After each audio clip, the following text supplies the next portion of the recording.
সাফের বয়সভিত্তিক টুর্নামেন্টে নারীদের একের পর এক সাফল্যে প্রাণবন্ত হয়েছে দেশের ফুটবল অঙ্গন। জুনিয়র নারীদের অদম্য গতিতে শুধু বয়সভিত্তিক নয়, সময়ের প্রেক্ষাপটে শক্তিশালী হয়েছে জাতীয় দলও। সেই নারীদের হাত ধরেই টানা দুবার দক্ষিণ এশিয়ার শ্রেষ্ঠত্ব অর্জনের পর দুর্গম পথ পেরিয়ে ইতিহাস গড়ে বাংলাদেশ অর্জন করেছে এশিয়া কাপের টিকিট। এত সাফল্য অর্জনের পরও নারীদের বয়সভিত্তিক টুর্নামেন্ট নিয়ে বাফুফের বড্ড উদাসীনতা।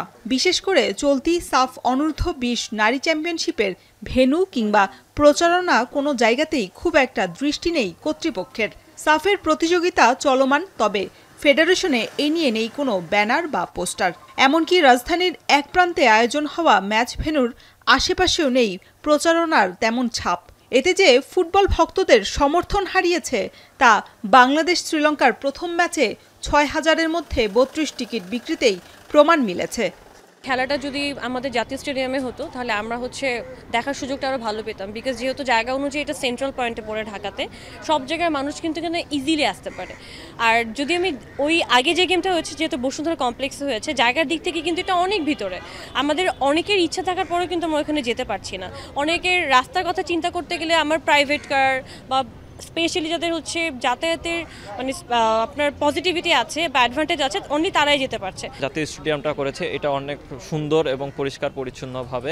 তো এই মাঠে যদি খেলাটা হইতো আরও বেশি সুন্দরভাবে খেলা পরিচালনা করা যেত, সেই সাথে কোয়ালিটিটাও ভালো থাকতো খেলার। পুরুষ যে খেলাটা ছিল ওই খেলাটাতে অনেক ফেস্টুন, অনেক ব্যানার, অনেক কিছু ব্যবস্থাপনা ছিল, সেই ব্যবস্থাটা এই নারী টিমের জন্য ছিল না। তো আমি মনে করি বা আমরা যারা মনে করি খেলা দেখি তারা মনে করছি যে তাদের জন্য এইরকম কিছু একটা প্রয়োজন, এটা বাফুফের ঘাটতি মনে করছি। জাতীয় স্টেডিয়ামে ম্যাচ আয়োজনে এক নিশানায় দুই ফায়দা হতো বাফুফের। একদিকে টিকিট থেকে আয়, অন্যদিকে বৃষ্টি মৌসুমেও নির্বিঘ্নে ম্যাচ আয়োজন। তবে এই সব কিছুই যেন সদিচ্ছায় হাতছাড়া করেছে বাফুফে। বসুন্ধরা ওই মাঠে অনেক দূর হয়, যাওয়া আসা খুব ডিফিকাল্ট জায়গা, মানে যাওয়া আসাটা খুব কঠিন, এ কারণে লোক কম হয়। সেই হিসাবে আর তার মধ্যে আমার মনে হয় এটা সেরকম প্রচারও হয় নাই। টিকিটের পয়সা তো সাফ নেয় না, আমরা তো কোনদিন নিই নেই। সাফের যা পয়সা হবে সেটা তো ওদের গাড়ি ওরাই পায়। যেখানে ছেলেদের ফুটবল নিয়ে ফেডারেশনের মাতামাতির কমতি নেই, ভেন্যু থেকে প্রচারণা সব জায়গায় ছিল কর্তাদের ফুল মার্ক পারফরম্যান্স। তবে নারীদের প্রতিযোগিতা আয়োজনে এমন গড়িমসি কেন বাফুফের?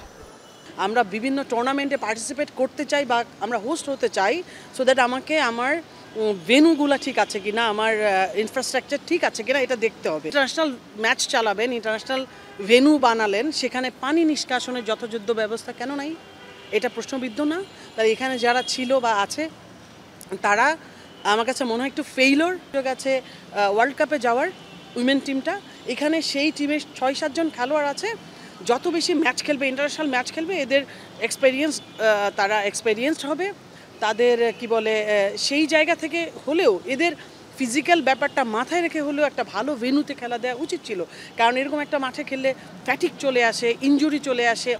অক্টোবরে এএফসি এশিয়ান কাপ বাছাই পর্বে বাংলাদেশ হংকংয়ের ম্যাচের জন্য জাতীয় স্টেডিয়ামের এই মাঠের পরিবর্তে চলমান সাফ অনূর্ধ্ব-20 নারী চ্যাম্পিয়নশিপ আয়োজন হচ্ছে বসুন্ধরা কিংস অ্যারেনায়। তবে বৃষ্টির কারণে কয়েক ম্যাচ পরই পরিবর্তন করতে হয়েছে মূল ভেন্যু। এখন স্পোর্টস গ্রাউন্ড যেটি আছে, অনুশীলনের জন্য যে মাঠটি, সেই মাঠে দর্শক শূন্য অবস্থায় খেলতে হচ্ছে নারী ফুটবলারদের। এর ফলে স্বাভাবিকভাবেই প্রশ্ন ওঠে, এই জাতীয় স্টেডিয়াম মাঠটি শুধুই কি হামজা জামালদের জন্য? স্যারকে যে টুর্নামেন্ট বসুন্ধরা মাঠ চয়েস করছে, ওই টুর্নামেন্ট আর এই আমাদের মিটিংয়ের মধ্যে একটা গ্যাপ হয়ে, যেমন আমরা পরে এই জিনিসটা করতে পারছি যে মাঠের এটা তুললে আমরা ওই সময় মতো ঘাস তুললে ওই সময় মতো পারবো না। জাতীয় স্টেডিয়ামে ঘাস যদি আমরা তুলি ওই 4 মাস বা 4.5 মাস সময় লাগবে, এটা আমরা পরে জানতে পারছি। এর আগেই কিন্তু নারীদের টুর্নামেন্ট ওইখানেই কনফার্ম হয়ে গেছে বসুন্ধরাতে। চিন্তাভাবনা নাই, বাংলাদেশ ফুটবল ফেডারেশনের নাই, আমাদের প্রেসিডেন্টের নাই, আমাদেরও কারণেই এই চিন্তাভাবনা নারীদের। আমাদের যে বললাম যে আমরা তো চেয়েছিলাম যে মাঠটা টোটালি ঘাস সবগুলো রিমুভ করে চেঞ্জ করে আমরা সুন্দর একটা মাঠ তৈরি করব নেক্সট হংকং ম্যাচের জন্য। সেটা হলো যেই সময়ের প্রয়োজন ছিল এই সময়ের জন্য পারি না আমাদের চেষ্টার কোনো ঘাটতি নাই। দেখেন মাঠ স্বল্পতা কিন্তু এখন আরও বেশি প্রকট। আমাদের কমলাপুর কাজ চলতেছে, বিএফএফ টাপ কাজ করতেছে, এখন বসুন্ধরা গতকালকে বৃষ্টিতে একেবারে হয়ে গেছে, আর ঢাকা স্টেডিয়াম তো কাজ করতেছে। এই নিয়ে কিন্তু আমরা মাঠ নিয়ে কিন্তু আমরা এখনও ভুগতেছি মাঠের স্বল্পতার জন্য। আর বাট মাঠটাকে এই অক্টোবর ম্যাচের জন্য প্রস্তুতির জন্য আমাদেরকে হেভি মেনটেন্স করতে হবে, এবং তারাই পরামর্শ দেয় যেখানে যত কম খেলাবেন তত ভালো হবে, বিকজ মেনটেন্সটা আদারওয়াইজ বিঘ্ন হবে। মানে আমাদের মাঠের কথা চিন্তা করে, অক্টোবরের কথা চিন্তা করে এই মুহূর্তে করতে পারছি না। গোয়িং ফরওয়ার্ড আমরা ডেফিনেটলি চেষ্টা করব। দেশের ফুটবলে এগিয়ে চলার যে গল্প প্রতিনিয়ত রচনা করে চলেছেন নারী ফুটবলাররা, সেখানে তাদের ম্যাচ আয়োজনে কেন এমন দায়সারা আচরণ বাফুফে দায়িত্বপ্রাপ্তদের? শরীফ রওশন, এখন, ঢাকা।